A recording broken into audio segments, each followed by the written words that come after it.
Hello बच्चों, आज का हमारा क्वेश्चन है there are 3 cubic unit cells A B and C. A is FCC and all of its tetrahedroids are occupied. ठीक है, हमें there 3 cubic unit cell A B C, A FCC और उसके सारे टेट्राहेड्रॉइड्स ऑक्यूपाई है। B is also FCC and all of its tetrahedroids are also occupied. B FCC है, उसके सारे टेट्राहेड्रॉइड्स ऑक्यूपाई है। C is simple cubic unit cell and all of its cubic voids are occupied. हमें दिया है कि सी simple cubic और उसके सारे वॉइड्स ऑक्यूपाई है। If voids of the unit cell occupied by the sphere exactly at their limiting radius, then the order of packing efficiency would be। हमें कहा गया है कि अगर वो voids है जो अपने यूनिट सेल को ऑक्यूपाई करे by the sphere exactly of their limiting radius, मतलब limiting radius मतलब वो मिनिमम रेडियस जिसपे हमारे पास void की फॉर्मेशन हो, उसके लिमिटिंग रेडियस हमारे पास होता है वो मिनिमम रेडियस जिसपे उस void की फॉर्मेशन हो, उसके formation of void takes place. ठीक है, मतलब अगर इससे हम नीचे जाएंगे, इस रेडियस से नीचे जाएंगे तो वो void की फॉर्मेशन नहीं हो पाएगी, वो void बचेगा ही नहीं। ठीक है, तो टेट्राहेड्रल void की अगर लिमिटिंग रेडियस देखें तो मैं देखते हैं, तो r में r टी डी लिख रहा हूँ। ठीक है, उसका होता है 0.225 r। ठीक है, और हमारे पास r ऑक्टाहेड्रल का देखें वो होता है 0.414 r। ठीक है, और आर ऑफ अगर क्यूबिक की देखें, क्यूबिक सी से लिख रहा हूँ, होते 0.732 आर। ठीक है, ये हमारे पास लिमिटिंग रेडियस होते हैं। ठीक है, फिर हमें बताना है कि इनका पैकिंग एफिशिएंसी का ऑर्डर क्या होता है। पैकिंग फ्रैक्शन एफिशिएंसी निकालनी ऑर्डर, तो पैकिंग फ्रैक्शन निकाल देते हैं सबका। पैकिंग फ्रैक्शन निकालता हूँ, हमारे पास पैकिंग फ्रैक्शन होता है, मैं यहाँ पहले इसका फॉर्मूला लिख देता हूँ, volume occupied by atoms divide by total volume. देखते हैं।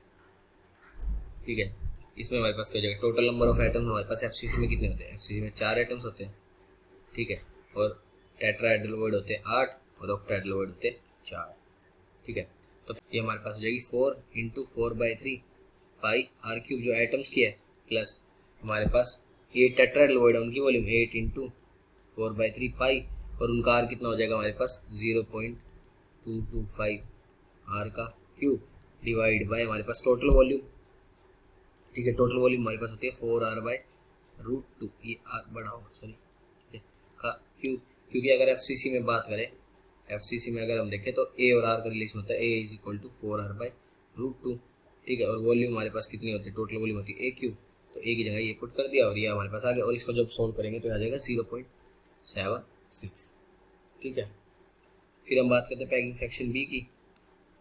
बी में हमारे पास सारी चीज सेम रहेगी, बस ऑक्टाहेड्रल वॉइड ऑक्यूपाई हुए, तो 4 × 4/3 पाई आर क्यूब प्लस 8 4 क्योंकि ऑक्टाहेड्रल वॉइड होते हैं 4 × 4/3 पाई, और लिमिटिंग रेडियस का 0.414 आर क्यूब, ये हो जाएगा डिवाइड बाय 4r/√2 का क्यूब, ये इज इक्वल आएगा 0.79। ठीक है, फिर पैकिंग फ्रैक्शन सी की बात करें वो हमारे पास हो जाएगी सिंपल क्यूबिक में बात करें तो हमारे पास एटम होता है एक यूनिट सेल में 1, तो 1 × 4/3 पाई आर क्यूब प्लस, और हमारे पास जो हमारे पास क्यूबिकल वॉइड होता है वो भी एक होता है, तो 1 × 4/3 पाई 0.732 आर। ठीक है, क्यूब डिवाइड बाय हमारे पास हो जाएगा, और इसमें ए और आर का रिलेशन होता है, क्यूबिक में बात करें तो सिंपल में a = 2r, हो जाएगा 2r का क्यूब। तो जब ये सोल्व करेंगे तो इसका पैकिंग फ्रैक्शन हमारे पास 0.72। तो अगर पैकिंग फ्रैक्शन देखें सबसे ज़्यादा किसका है हमारे पास बी का, तो बी का सबसे ज़्यादा है, फिर हमारे पास है ए का, फिर है सी का, तो इसका ऑप्शन बी करेक्ट होगा, that is CAB। Thank you.